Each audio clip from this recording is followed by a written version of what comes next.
that toxic masculinity is something that's learned. I think it's something that we all interact with, and I think it's also a set of practices, that people enforce upon others and enforce upon ourselves.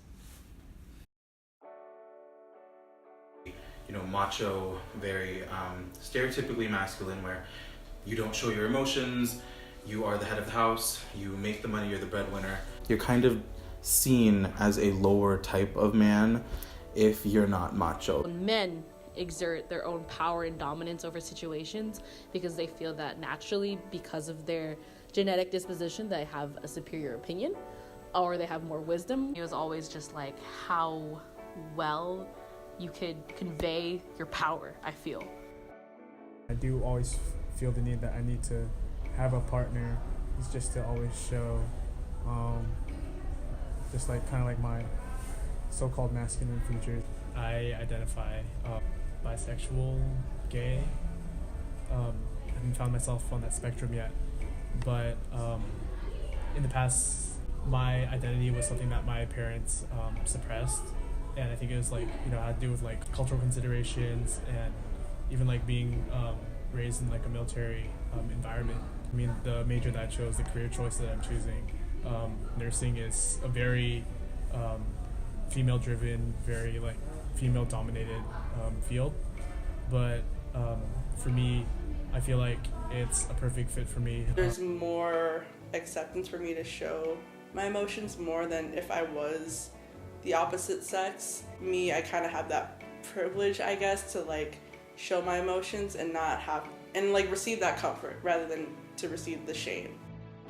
There's a lot of gendered roles as well as heteronormativity in our traditional dances, and I would want to engage, but I'd be like, well, I can't be in the girls' side, I can't be in the boys' side. And even if there was a space where people were like, let me, open it up so that you can do whatever you want. You can be in the boys' dances, you can be in the girls' dances, you can express your gender however, I would still feel guilty because I know that there would be elders out there who would be like, you're disrespecting the traditions. Well, because there's so much westernization in the media of the Philippines, masculinity and the idea of it is pretty similar in the Philippines as it is here in terms of media representation.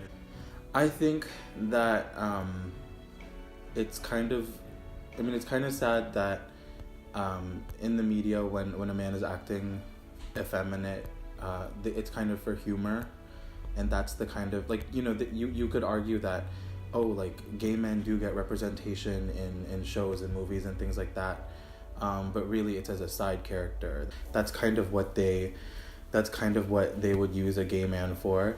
And even somebody like, as huge as like, say, Vice Ganda or Boyabunda, they make self-deprecating jokes about their sexuality and their sexual identification just because it makes people laugh and it makes people accept them.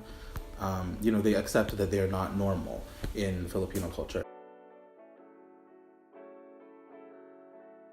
It's more toxic in the Philippines in terms of the consequences for you and how you're viewed than a Filipino American, say, at UW. The ideal masculine Filipino guy is like light-skinned, like tall, muscular, speaks English really well. I don't know, there's like a lot of like westernization and colonization in the portrayal of what it means to be an ideal masculine person in Filipino culture.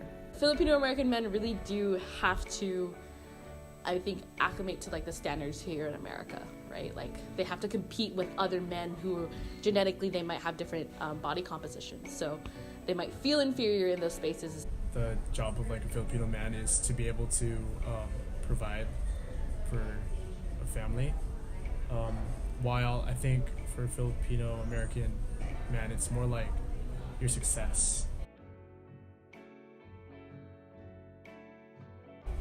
The whole binary system is outdated, so instead of having to define things as like masculine and feminine, they should really just be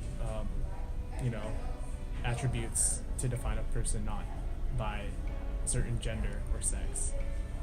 being college students, we have a lot of classes that open up on diversity, that open up on certain topics such as masculinity, femininity, and I think it's really positive because it opens us up to be more critical about the way society functions. Generally, there's a push for more acceptance in at least in progressive spaces, to get rid of heteronormative standards. We know that these individuals can still contribute positively to society, so it's like, why would you strip away what makes them great? It's okay for men to show emotion. There's nothing wrong with that. It only makes us human.